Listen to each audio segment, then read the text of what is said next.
The single most difficult part of doing a PhD for me is the mental health aspect of it. PhDs are hard mainly because of just like the sheer amount of work that you have to do. I'm a crazy person maybe. I track my hours even though I'm paid salary basically with the stipend. I have tracked my hours through 2 different phases of my program that I've done so far. So in my program, the first 2 years you do coursework. You're just like taking classes. For the second year, you also like are a research assistant, and then you also run colloquium committee. And then this year I finished up my first year of 2 years of teaching. For all of these different phases, I was consistently working like 60 to 80 hours a week. I was working like 12-hour days. I was working through the weekend. So it's a lot of time, and that's probably like the most difficult part of a PhD is just like having the time to do that and feeling like you don't have time for other things and to take care of yourself. So things like my apartment becomes a mess. And what I realize is that because like I have to be on for so long every single day and I don't feel like I have time to like reset, I realize that like I absolutely have to prioritize my mental health every single day, because if I don't, then it just gets out of control and then it snowballs and gets worse and worse and worse. So like if I don't sleep and I don't like do my normal mental health practices, I just like crash and burn. And it's so hard to like drag yourself through a 12-hour like really hard day when you've only slept for like 3 hours. The effects of like not sleeping are just so much more pronounced than when I had an office job. Like if I only got 3 hours of sleep when I was like working an office job, it was okay. Like I could drag myself through it and then I was done at 5 and then I'd go to bed or take a nap or something and go do something else. But the PhD, if I'm like still really tired, then that also means that I need to stay up later to get more work done because I'm slower at doing work when I'm not well rested. So it just like is a compounding issue, and at some point you have to just like cut yourself off and go to bed because you're more efficient if you've gotten sleep. But honestly, the thing that has helped me the most with dealing with like mental health stuff and just like scheduling and getting stuff done in the PhD has been learning about nervous system regulation, which I learned about, I think, partway through my second year. So like last year, your nervous system plays a huge impact on your overall sense of like anxiety, depression, well-being. I have a lot of mental health things going on. You can actually influence the state of your nervous system. It's not just like reactive to your environment. You can actually affect it. And then that changes your overall like anxiety and depression levels, which helps you go to bed on time and get stuff done and not be paralyzed by a ton of anxiety. I have this really helpful chart that like helped me, and it's crazy because I've like had years of therapy, but I learned about this chart and this whole like nervous system regulation stuff from a YouTuber. But anyways, this has been helpful for me. So this is the window of tolerance here. So in the middle, when you're in what's called the window of tolerance, you feel like you can deal with whatever's happening to you. So for me, like when I know I'm in the window of tolerance, it's because like I'm not reacting to things that happen to me out there. It gives me space to feel like, oh, I can stop and like thoughtfully respond to things instead of just like reacting like crazy. And I think one good analogy for this or story is that like, you know, when you're in a public bathroom and you go to like get the paper towel, and sometimes because those paper towels are always so thin, it just like disintegrates in your hand, or you like accidentally tear it in half or something. On days where I'm not in the window of tolerance, that like can half ruin my day. It like stays with me and I'm like, that's just like that paper towel, whatever. Or like things like that where your clothes get caught on a doorknob or something. Things like that, when they like bother me, I'm not in the window of tolerance. But if like the paper towel rips and I'm like, oh, paper towel ripped, and then I get another one and then go on with my day and I just like forget about it, then I'm in the window of tolerance. So the other states that you can be in nervous system wise are hyper arousal. So this is more like anxiety based, like think fight or flight, and think like this is where maybe you just like feel like your thoughts are just like going like this and you can't sleep because you just have so much like anxious energy and you need to move, you need to do things, but you also feel very overwhelmed at how much you have to do. So this is kind of like been my normal state for most of my life, living in hyperarousal. But I also realized that I live in hypoarousal, which is below the window of tolerance, where your nervous system is like down regulated too much. And that's where you may find yourself just like scrolling to kind of numb things out, find it hard to get out of bed in the morning. Or for me, like sometimes I just like procrastinate things like emptying the dishwasher or doing my laundry, like finding the energy to do those things, then I know that I'm in a hypo-aroused state. Sometimes you are just like genuinely tired, so you have to learn for your own self what these states are. But to get yourself out of these two extreme states and then back into the window of tolerance, you can do things like journal, meditation, exercise. But for me, I think breath work works the best for me. So I'm going to talk about that in a little bit, but to help me stay in the window of tolerance more and then therefore like grow my window of tolerance, I have morning and evening rituals, which is fun because rituals are like something that my colleagues and I talk about a lot. So I'm kind of excited to share this with y'all too. And I hope that you share some of your rituals with me as well. I think it's really fun to talk about people's rituals, but also I will say I am not super disciplined at getting, especially the morning ritual done. It really depends on if I was able to get to sleep on time the night before. Sometimes I'm out late or sometimes I'm staying up late to finish something that's on a deadline. I might sleep in like an extra 30 or so minutes and then not do like the first part of my morning ritual. But anyways, I'm going to give you a brief overview of my morning and evening rituals, and then I will talk more in depth about each part after. My goal morning ritual that I do at least like 4 times a week during the school year, and then definitely every day when I'm on break, is I start by doing 10 to 15 minutes of breath work, 5 to 10 minutes of affirmations. Sometimes I do the affirmations at the same time as I'm doing breath work. When there are moments of pause in the breath work, I'll just like lie there and think the affirmations in my head. And then sometimes I'll just do the affirmations separately for like 5 to 10 minutes. I then do some push-ups and pull-ups because I do try to do like 100 push-ups every day, and I do these in sets of like 25, 4 sets of 25 a day, and then doing a set first thing helps set my day up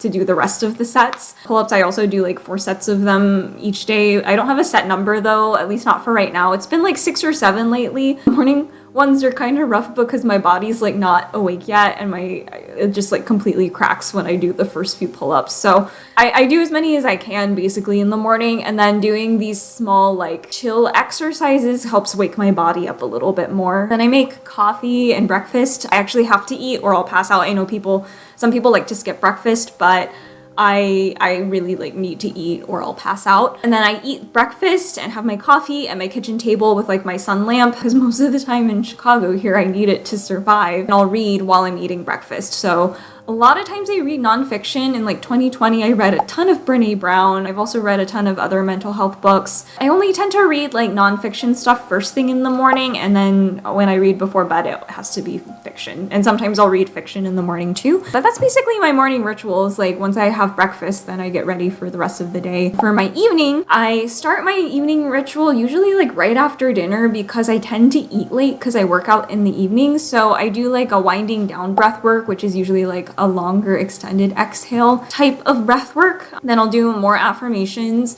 either at the same time as the breath work or after. I'll shower if I haven't, brush my teeth, whatever.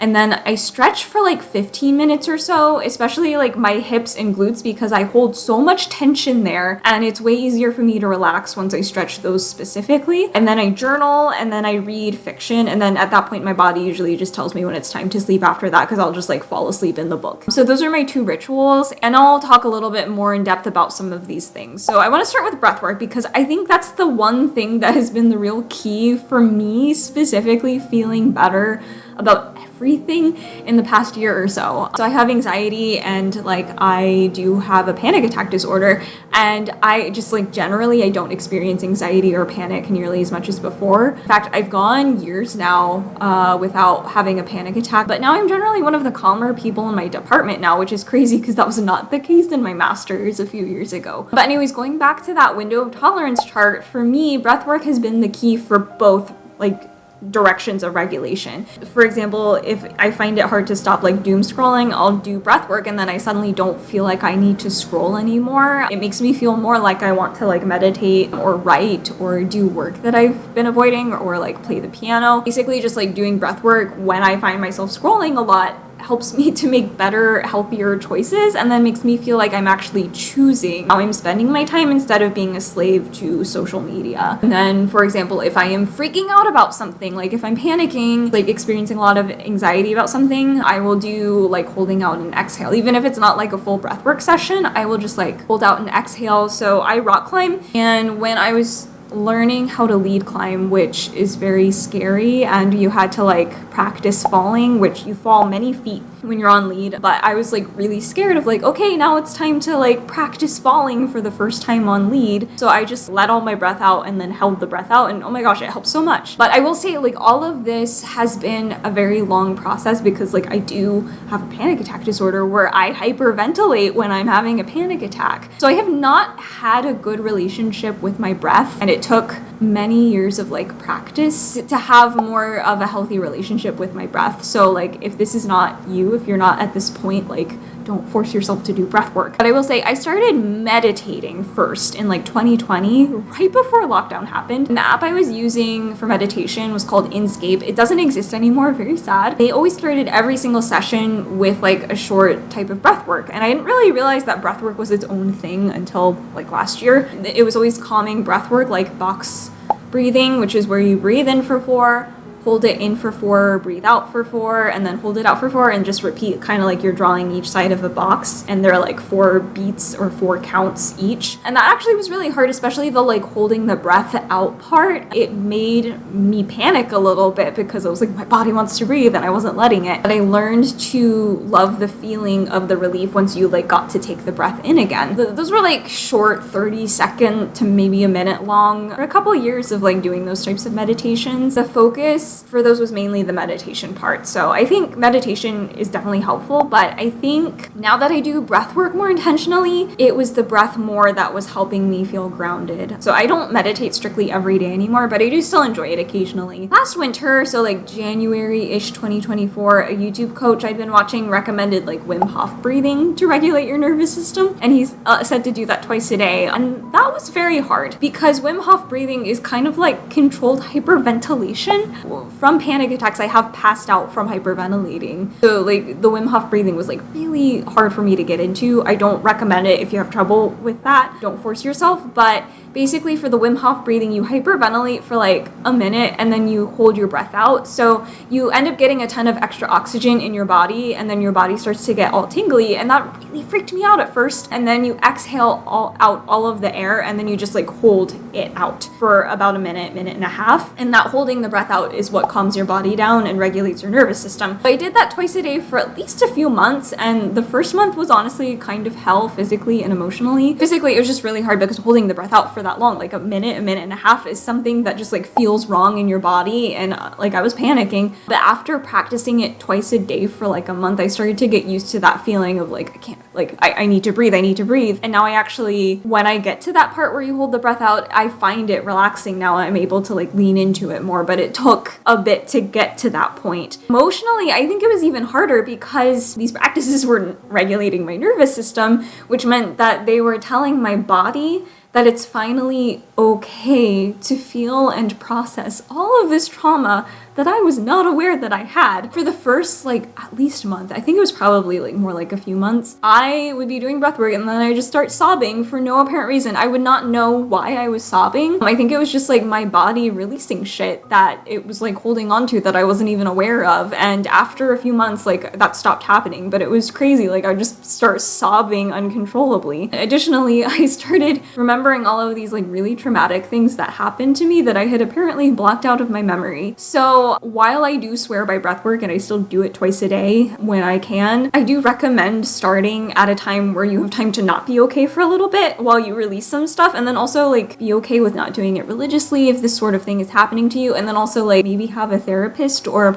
some kind of professional there to help out if this is happening to you, because like trauma's no joke. I do gentler versions of breathwork now. I don't do the Wim Hof breathing anymore. After those like first few months, I switched over to Breathing with Sandy on YouTube, and I love his videos. I even subscribe to his Patreon, and he seems like one of the most genuinely kind people on the planet, so I really hope that nothing bad comes out about him because his breathwork sessions have been so helpful for me. So I'm gonna link my 2 go-to videos for morning and evening, and they're both like 10 to 15 minutes each, but I do like a lot of his other videos as well when I have time on the weekends. What I've noticed from a nervous system regulation point of view is that I'm much more regulated just like overall, and I can tell when I don't do breathwork for like a week, like there's a huge difference. pulling the paper towel, like, it doesn't bother me if it rips anymore or disintegrates. If someone's mean to me, for instance, I'm more able to just like observe this person is saying a mean thing to me instead of just being like, oh my god, how dare they say that awful thing to me? Is it true what they say? And like freaking out about it. Like, I don't get triggered. I'm just like, wow, that person just said a not nice thing to me. Wonder what's going on with them. And then I go on with my day. So doing breathwork at least like once a day, 4-ish days a week is essential for me. It's better if I do it in the morning because I'm usually so exhausted that I can sleep no matter what, which is not something that I experienced before doing breathwork, by the way. I have always had like really bad insomnia, but I think something with breathwork and stuff has just like helped overall. Yeah, so if I go a week without doing breathwork, it feels like the world's kind of ending, and then I get way more overwhelmed with the workload, and then I end up scrolling more and staying up late to numb from the feeling of overwhelm, and then staying up late makes it harder to get work done, and then just an endless cycle. So it's just better if I do some breathwork because it's like 10 minutes to save me a ton of time. And again, like, I do want to like really emphasize, like, don't do this if you're finding it super overwhelming and painful. At least have a therapist or some kind of guide. And also, like, any kind of rhythmic repetitive motion also helps regulate your nervous system. So like going on a walk, just like stepping regularly, that can regulate your nervous system. Just like tapping on a table, especially if it's from both sides of your body, that can really help regulate your nervous system. So like walking, running, biking, boxing, dancing. Sometimes if things are really bad for me, I will just put a song on and make myself like step touch to it in my apartment for like 3 minutes. 3 minutes of the song, and that helps break me out of really bad states. I also saw a trend on TikTok a little bit ago of people shimmying away their depression. That regulates your nervous system. For me, I focus on exercise, so I kickbox like 4 days a week. I used to box like every day, multiple times a day, because I had severe brain fog, and for some reason boxing, kickboxing was the only thing that could take away the brain fog. But breathwork seems to also help with the brain fog. And I also rock climb like 3 or 4 days a week. I also do yoga occasionally, which incorporates like rhythmic breath, and then sometimes I'll bike to the climbing gym when the weather's nice. So yeah, there are tons of ways to regulate your nervous system. Breathwork just happens to work the best for me. Try a bunch of different things and then drop your favorites in the comments, because I love to like learn new things, and I think like anyone else could benefit from it too. So the next part of my rituals is affirmations, and I like to think of affirmations as being more intentional with how you choose to talk to yourself, because we are affirming things to ourselves all the time. That's part of where imposter syndrome comes from, because we're constantly telling ourselves like, I'm not good enough to be here, or I'm not smart enough to go to this school. And that's something I struggle with a lot, because I am surrounded by people who went to places like Brown, Indiana University, Juilliard, Yale, like so many amazing places. And I went to an undergrad with a music program that no one's heard of. So there's a part of me that's just like constantly saying in the back of my head, I'm not good enough to be here because I didn't go to any of those really awesome places. Affirmations for me are about saying and just like acknowledging the truth that like, no, I am good enough to be here because I got in. They wouldn't have let me in if I wasn't good enough to be here. But anyways, to come up with like all the affirmations I do, I follow my triggers. So like I observe what is triggering me throughout the day, and then I do this exercise that partly comes from internal family systems, aka IFS, and then the other part is just like an exercise I found on the internet where you just keep asking why something is important, and it gets to like a core belief that's like deeply embedded into who you are. I won't get into IFS right now, but if you feel like you may have trauma of any kind or feel like different parts of yourself are like sometimes at war inside your head, I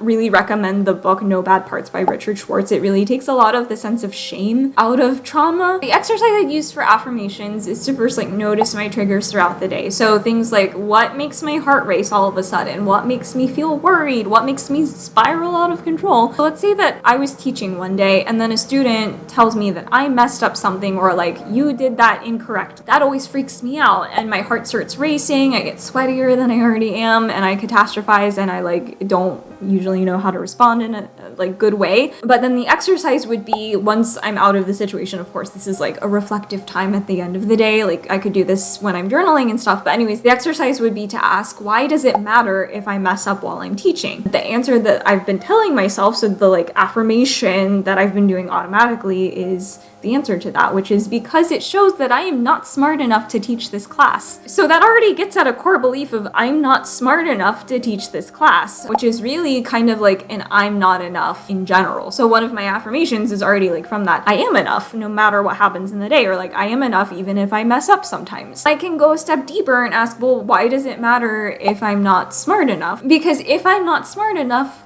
I won't be shown love, which, okay, we're getting into some of my trauma here, so I won't go too deeply into that, but it shows that there is a core belief in there that was instilled in me in childhood that I had to earn love by being smart. So that's really a belief of love is conditional and I have to earn it. Then I would affirm something else like love is unconditional and I am always loved no matter what. To go a step deeper, I guess, would be, why does it matter if I'm not shown love because I'm not smart enough? And that answer would be because I don't feel worthy of love. So I would affirm I am worthy of love just by existing, which is a really hard one, I think, for a lot of us, especially if you grew up in like a strict household. That's a tough one. And I feel like a lot of people who are doing PhDs have that as well. If that's you, you're not alone. I affirm these, and then when you repeat these to yourself, like the more you repeat these to yourself, the more you start to believe them. That said, if these affirmations are genuinely addressing core beliefs that you have, you might get a little triggered just from repeating them. So just like breath work, if you find yourself having a tough time with these and you find yourself triggered or panicking or freaking out, stop. Take a break, maybe talk to a therapist, but just really focus on regulating your nervous system first. You really can't change any beliefs if your body doesn't feel safe, so don't force them. If you find like one day that like they're too much and you're like, or maybe you just don't feel like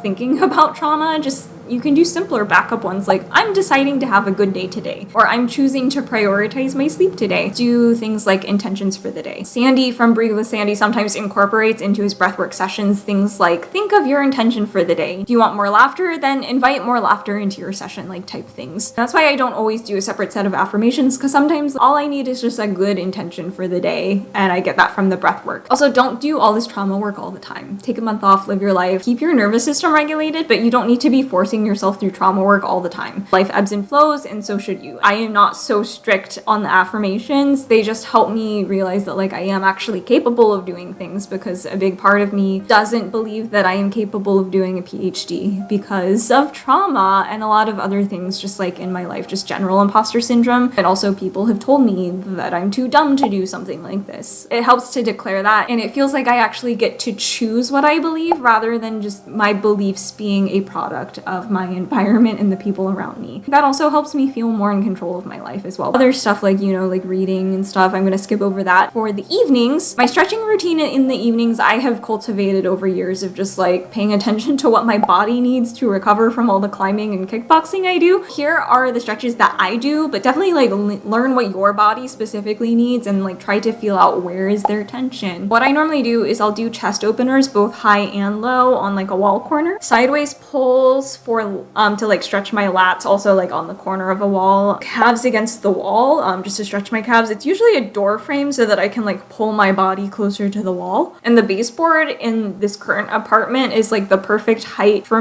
the ball of my foot to go right on top of the baseboard, and it actually holds my foot on the wall. But if you find your foot sliding down, you can like put a shoe on, and that helps. Hip flexor stretches with the back leg pulled up. That stretches both your hip flexor, but it can also stretch your quad if it's really tight. I do each side, so I'll do like a hip flexor stretch and then the hamstring stretch where you just like lean back, also known as half Hanuman pose. From there I'll do the split on that same side, then I'll flip to the other side where I'll do the hip flexor stretch on the other side and then the hamstring stretch and then the split on that side. Obviously this isn't for everyone. If you can't do splits, don't make yourself do splits, but I just find them relaxing. I know that's crazy. Frog and butterfly to get my hips opened more, which is also really nice. Pigeon, which is honestly the most relaxing stretch that I think I've ever done, and if I need to shorten my evening stretch, I always make sure that pigeon happens. There's just so much tension in my glutes all the time. Every evening when I stretch, I can feel the tension just like leaving my body when I stretch. Finally, I usually finish with plow pose, which is also a non-negotiable. In fact, I used to get tension headaches all the time from just sitting at my desk all day. Plow pose just releases my entire upper back. It's really hard to do if you have tight hamstrings, so you can always bend your knees and that helps, but I really try to prioritize getting that upper back stretch because it just completely releases everything. And since I started doing it every day, I haven't really had any tension headaches. And then if I like skip stretching and end up with a tension headache, like I'll literally just do plow pose and then the tension headache is gone. Sometimes I also will like twist my back a little bit after getting out of